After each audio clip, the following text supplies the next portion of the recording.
حدیث نمبر 82 چغل خوری. قال حذیفہ سمعت النبی صلی اللہ علیہ وسلم یقول لا يدخل الجنة قطات. کتاب الادب. حذیفہ رضی اللہ عنہ کہتے ہیں میں نے نبی کریم صلی اللہ علیہ وسلم کو فرماتے ہوئے سنا چغل خور جنت میں داخل نہیں ہوگا. چغل خور نمام جنت میں داخل نہیں ہوگا. دوسری روایت ہے حذیفہ رضی اللہ عنہ سے، ان کو پتا چلا کہ ایک آدمی لوگوں کی باہم بات چیت کی چگلی کھاتا ہے، تو حذیفہ رضی اللہ عنہ نے کہا میں نے رسول اللہ صلی اللہ علیہ وسلم کو فرماتے ہوئے سنا کہ چغل خور جنت میں داخل نہیں ہوگا. یہاں نمام کا لفظ آتا ہے اور اس حدیث میں قطات کا.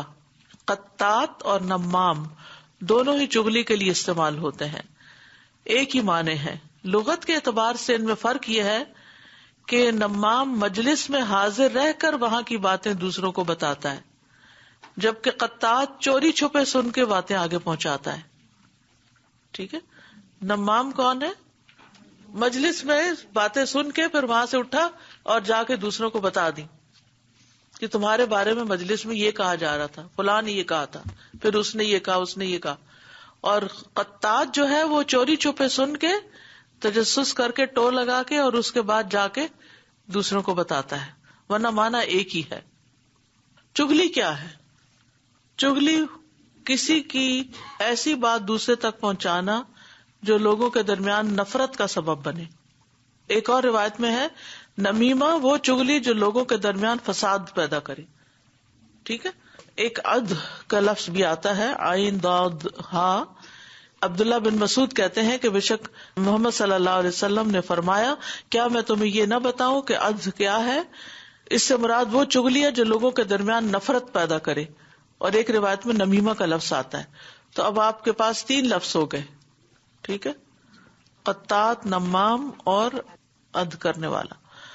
غیبت اور چگلی کے بہت سے نقصان ہیں. ایسا شخص جو ہے ناقابل اعتبار اور ناقابل اطاعت ہے جو چگلی کرتا ہے. قرآن مجید میں آتا ہے وَلَا تُطِعْ كُلَّ حَلَّافٍ مَّهِينٍ هَمَّازٍ مَّشَّاءٍ بِنَمِيمٍ مَّنَّاعٍ لِّلْخَيْرِ مُعْتَدٍ أَثِيمٍ. اور ہر قسمیں کھانے والے ذلیل کی بات نہ مانیے، جو بہت تانا دینے والا، چگلی میں بہت دوڑ دھوپ کرنے والا ہے. یعنی جو شخص چگلیاں کرتا ہو اس کی بات نہیں مانو، اس کی بات پہ کان نہیں دھرو. خیر کو بہت روکنے والا ہے، حد سے بڑھنے والا ہے، سخت گناہگار ہے. یہ اللہ کے بدترین بندوں کی صفت ہے. چگلی یعنی لوگوں کے درمیان پھوٹ ڈالنے والی باتیں کرنا، لڑائیاں ڈلوانے والی باتیں کرنا جو ہے یہ بدترین انسان کی صفت ہے، چاہے یہ بالکل کلوز رشتہ داریوں میں ہی کیوں نہ ہو رہا ہو. مثلا ساس جو ہے وہ بیوی کے خلاف، بہو کے خلاف بیٹے کا جو ہے وہ مزاج خراب کر دے چگلی لگا کے، تو یہ بھی اسی میں شامل ہو جاتا ہے. عبد الرحمن بن غنم رضی اللہ عنہ سے مروی ہے کہ نبی صلی اللہ علیہ وسلم نے فرمایا اللہ کے بہترین بندے وہ لوگ ہوتے ہیں کہ انہیں دیکھ کر اللہ کی یاد آ جائے، اور اللہ کے بدترین بندے وہ ہوتے ہیں جو چغل خوری کرتے ہیں، دوستوں کے درمیان جدائی ڈالتے ہیں، باغی سرکش قسم کے لوگ جو کسی کی نہ سنے نہ مانے، بیزار یعنی ہر ایک سے چڑے چڑے، اور متعنت ہوتے ہیں سرکش یعنی کسی سے بنا کے نہ رکھنے والے، بدتمیزی سے بات کرنے والے، بد اخلاقی برتنے والے، ادھر کی بات ادھر لگانے والے، ادھر کی ادھر پہنچانے والے، آپس میں تعلقات خراب کرنے والے، لڑائیاں فساد ڈلوانے والے. ایسے لوگ اللہ کے بدترین بندے ہوتے ہیں. اور ایسے لوگوں کے پیچھے پھر اللہ سبحانہ تعالیٰ ان کے گھر میں ہی رسوائی کر دیتا ہے، گھر بیٹھے ہی رسوائی ہو جاتی ہے. رسول اللہ صلی اللہ علیہ وسلم نے فرمایا اے ان لوگوں کی جماعت جو صرف اپنی زبان سے ایمان لائے ہو اور ان کے دلوں میں ایمان داخل نہیں ہوا، مسلمانوں کی غیبت نہ کیا کرو اور نہ ان کی عزت و آبرو کے درپے ہوا کرو، اس لیے کہ جو کسی کی عزت کے درپے ہوتا ہے اللہ اس کی عزت کے درپے ہو جاتا ہے، اور جس کی عزت کے درپے اللہ ہو جائے تو اس کو اس کے گھر میں ہی رسوا کر دیتا ہے. یعنی اس کی بدنامی گھر کے اندر ہی ہو جاتی ہے، وہ باہر نہ بھی نکلے. تو یہ بدنامی کسی بھی طریقے سے ہو سکتی ہے. تو اس لیے بہت محتاط رہنے کی ضرورت ہے. پھر آپ دیکھیے کہ قبر کا عذاب بھی چغلی کی وجہ سے ہوتا ہے. ابن عباس کہتے ہیں کہ نبی صلی اللہ علیہ وسلم کا گزر 2 قبروں پر ہوا تو آپ نے فرمایا ان دونوں قبر والوں پر عذاب ہو رہا ہے اور انہیں یہ عذاب کسی بڑی بات پر نہیں ہو رہا.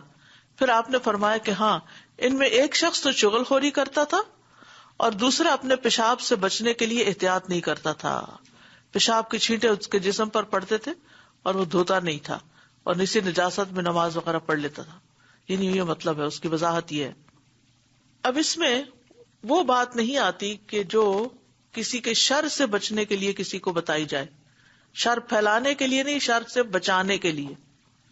ٹھیک ہے, وہ پھر اس میں نہیں شامل ہوتی. مثلاً کوئی شخص کسی کو مارنے کا ارادہ کر رہا ہے, کوئی شخص کسی کی عزت لوٹنے کا ارادہ کر رہا ہے اور آپ کو وہ خود ہی شیئر کر دیتا ہے کہ میں دیکھنا میں کیا کروں گا فلاں کے ساتھ, میں نے سوچ لیا کیا کرنا ہے, میں تو اس کی گردن اڑا دوں گا, میں ایسا کر دوں گا ویسا کر دوں گا. بعض لوگ اتنے جذباتی ہوتے ہیں کہ وہ غصے میں کوئی بھی بات کرتے ہیں اور بعض اوقات پھر وہ اپنی بات کی لاج رکھنے کے لیے کر بھی جاتے ہیں. تو ایسے میں اگر آپ کو پتا چل گیا ہے کسی کی ایسی پلاٹنگ کا یا پلاننگ کا, تو آپ کسی بھی متعلقہ شخص تک بات پہنچا دیتے ہیں تو یہ غیبت نہیں ہوگی, یہ نمیمہ نہیں ہوگی. جیسے موسیٰ علیہ السلام کے بارے میں فرعون کے سرداروں نے کیا طے کیا تھا, ہاں ان کو مارنے کے لیے. تو شہر سے ایک شخص دوڑتا ہوا آیا, اس نے کیا کہا, ان الملأ یأتمرون بک, یہ سردار تمہارے بارے میں سازشیں کر رہے ہیں, یہ تمہیں قتل کر ڈالیں گے. اب انہوں نے جو بھی آیا تھا بتانے والا, اس نے سرداروں کی کیا کی, یعنی کہ ان کا راز کھول دیا. لیکن اس سے موسیٰ علیہ السلام کی بچت ہو گئی اور وہ نکل گئے مدین کی طرف, شر سے بچ گئے. اسی طرح اللہ سبحانہ وتعالیٰ نے نبی صلی اللہ علیہ وسلم کو آگاہ کر دیا تھا کہ اہل مکہ آپ کے بارے میں کیا سازشیں کر رہے ہیں. جب اس کے بعد آپ نے پھر ہجرت کی تھی رات کے وقت, لیقتلوک او لیخرجوک, تو کسی کو نقصان سے بچانے کے لیے اگر کوئی کسی کے بارے میں بری بات کرتا ہے, یعنی اس کی شکایت لگا دیتا ہے, یا پھر کسی معاملے میں اصلاح کے لیے, ٹھیک ہے نا, کہ آپ اپنے کسی چھوٹے بہن بھائی کو دیکھتے ہیں, آپ اس کو سمجھانے کی کوشش کرتے ہیں, وہ آپ سے نہیں سمجھ پا رہا, تو پھر آپ کو لگتا ہے کہ اگر میں نے بر وقت یہ بات اپنی اماں کو نہیں بتائی تو یہ بہن تو گھر ہی چھوڑ جائے گی مثلاً, تو آپ کیا کریں گے کہ نہیں یہ چغلی ہو جائے گی؟ نہیں, آپ بتائیں گے جس میں اصلاح کی نیت ہو, کوئی انتقام کی نیت نہیں یا کوئی جھوٹی بات نہیں. جی ہاں, رشتے کے بارے میں اکثر لوگ مشورہ پوچھتے ہیں, اگر تو بات صحیح ہے پھر تو جچے تلے مناسب الفاظ میں کوئی بات بتا دیں, ورنہ اگر نیت میں یہ ہے کہ ان کا تو میں یہاں ہونے ہی نہیں دوں گی, تو یہ پھوٹ ڈلوانے والی بات ہے نا, ان کا تو میں یہاں ہونے ہی نہیں دوں گی, اور پھر وہاں سے انسان غلط انفارمیشن دے اور کام چھڑا دے, تو یہ اس میں آ جاتا ہے. پھر جیسے استاذہ ایک دفعہ رسول اللہ صلی اللہ علیہ وسلم نے حضرت عائشہ کو بتایا تھا کہ کتنا برا بھائی ہے اپنے قبیلے کا, کیا آئندہ کبھی وہ اگر آئے تو آپ دروازہ غیر موجودگی میں آئے تو وہ اس کو اندر نہ آنے دیں. اور سچویشن بتائیے, چغلی کہاں کیسے ہوتی ہے؟ جی استاذہ, اگر جیسے کسی سے مشورہ لینے کے لیے لوگ اپنے پرسنل ایشوز یا لوگوں کے بارے میں, یا ساس ہو یا کوئی بھی کسی بھی رشتہ دار کے بارے میں دوسروں سے جا کر بات چیت کرتے ہیں, تو یہ بھی کسی ایسے شخص سے اگر بات کر رہے ہیں جو واقعی سمجھدار ہے اور اس کے بارے میں نون ہے کہ وہ مسائل کا حل بتاتا ہے, تو یہ وہ چغلی تو میں ٹھیک نہیں ہے, وہ نہیں چغلی میں آئے گا. لیکن اگر ہر وقت اپنے شوہر کو بتایا کہ وہ اپنی ماں سے ہی دور ہو جائے یا ان کے درمیان جدائی ہو جائے یا کاٹ دے, تو یہ چغلی میں آ جائے گا. جی, کاروباری لین دین میں بھی بالکل. Assalamu alaikum. We're doing Surah Yusuf right now in tafsir class, and one of the concepts that we're being taught is Sabrun Jamil, which is beautiful patience. And Sister Maryam taught us that one of the ways to show beautiful patience is that you're patient, but you're also silent in your patience. And this made me think about when someone does gossip about you as a person, it's easy to then gossip back about them. You know, they said this and this about you, well, let me tell you about her. A'udhu billah. And instead, if we were just silent, that person usually, it's a pattern and they'll do it again to other people and they will show who they are, then clearing your name. But also that patience could be a means of reward for you if we just reset the way that we look at it. Imam Shafi'i said that man namma laka namma alayka, that someone who is going to gossip for you or to you is going to gossip about you. دیکھیے چگلی ہوتی ہے ایک بات ایک جگہ سے اٹھا کے دوسری جگہ اس نیت سے کی جائے کہ یہ دو لوگ الگ ہیں، اس کے پیچھے حسد بھی. اصل میں یہ کبیرہ گناہ ہے، حرام کام ہے، جنت میں داخلے سے روک دے گا. یاد رکھے کہ جنت میں داخلہ دو طرح سے ہوگا، ایک ہے بلا حساب اور ایک ہے بالحساب و بالعقاب. بالعقاب کیا ہے کہ ایک انسان جنت میں الٹیمیٹلی تو پہنچ جائے گا لیکن اپنے کیے کی سزا بھگت کے. تو یہ معنی ہے یہاں، کیونکہ اس حدیث سے یہ نہیں پتا چلتا کہ وہ کبھی بھی داخل نہیں ہوگا، کیونکہ کبھی بھی جو داخل نہیں ہوں گے وہ مشرک کافر ہوں گے. مومن جو ہے وہ چگلی کرنے سے کافر نہیں بن جاتا. یہ خوارج کا عقیدہ تھا. خوارج کیا کہتے تھے کہ جو ایک دفعہ کبیرہ گناہ کا ارتکاب کرے وہ جہنمی ہے، وہ کافر ہو گیا ہے، اس کو مسلمان ہی نہیں سمجھتے تھے. تو اس طرح تو پھر کوئی مسلمان بچتا ہی نہیں. ٹھیک ہے نا. تو لا يدخل الجنت یعنی اتنا بھیانک فعل ہے کہ جو انسان کو بلا رکاوٹ جنت میں جانے سے روک دے. جتنی چغلیاں پھر کی ہوں گی اور جتنا فساد کریٹ کیا ہوگا اور اس کا جو امپیکٹ ہوا ہوگا وہ سارا اللہ تعالیٰ اگر نہیں معاف کرتا تو اس کی سزا اس کو دے کے اس کو پھر جنت میں بھیج سکتا ہے. اب دیکھیے کہ قرآن مجید میں آتا ہے ان اللہ لا یغفر ان یشرک بہ ویغفر ما دون ذلک. اللہ تعالیٰ شرک کرنے والے کو نہیں معاف کریں گے، اس کے علاوہ کو معاف کر دیں گے، جس کے لیے بھی چاہیں گے اس کو معاف کر دیں گے. تو ہو سکتا ہے کہ چغل خور کو بھی اللہ تعالیٰ معاف کر دیں، لیکن کس طرح کہ چغلی کی سزا بھگت کے. جہنم کی تو ایک جھلک بھی جو ہے نا وہ بہت مہلک ہے، بہت تکلیف دہ ہے. کہاں یہ کہ انسان اس کے اندر چلا جائے، اللہ معاف کر دے. اللہ تعالیٰ ہم سب کو بچا کے رکھے. استاذہ یہ بھی تو ہے نا کہ جو کہتے ہیں کہ کسی کی چغلی کرتے ہیں وہ اپنی نیکیاں جس کی چغلی کی جاتی ہے اس کے کھاتے میں ڈالتے جاتے ہیں. وہ غیبت ہوتی ہے. تین چیزیں ہوتی ہیں، ایک غیبت، ایک چغلی اور ایک بہتان. بہتان ہوتا ہے کہ کسی کے اندر کوئی برائی ہے نہیں، آپ اس پر جھوٹا الزام لگا کر لوگوں میں مشہور کر دیں کہ یہ ایسا اور ایسا ہے. مثلاً کسی نے چوری کی نہیں اور آپ اس کو چور کہہ رہے ہیں اور دوسرے کو کہتے ہیں تمہیں پتا ہے میرا خیال ہے کہ فلاں چور ہے. لوگ مشورے دیتے ہیں نا ایک دوسرے کو، یہ تو تمہارے بچے نے چورائی ہوگی یا یہ تو تمہاری میڈ نے چورائی ہوگی. یہ بہتان میں شامل ہو جاتا ہے. اور اگر نفرت دلانے کی اور آپس میں لڑائی کرانے کی نیت نہ ہو، صرف کسی کی برائی دوسرے کے سامنے بیان کرنا، تو غیبت کہلاتی. ذکر کا اخا کا بما یکرہ، تمہارا اپنے بھائی کا اس انداز میں ذکر کرنا کہ وہ سنے تو اس کو برا لگے. اور چغلی کیا ہے؟ فساد کی نیت سے کسی کے آگے بات کرنا. تمہیں پتا ہے فلاں تمہارے بارے میں کیا کہہ رہا تھا؟ وہ کہتے بتاؤ. نہیں چھوڑو پرے کیا بتانا، آگ لگا کے فون بند. لیکن استاذہ کچھ کریکٹرز تو ایسے ہوتے ہیں فیملی میں کہ انسان نہ چاہتے ہوئے بھی نا کہ وہ اتنا شو آف ہوتا ہے یا سارا کچھ ہمارا کچھ لینا دینا بھی نہیں ہے، لیکن جب ان کو دیکھتے ہیں تو خواہ مخواہ ہی منہ سے نکل جاتا ہے یہ دیکھو یہ کیا کر رہے. تو اس جگہ پہ ہمیں کیسے کنٹرول بس اس جگہ سائلنس.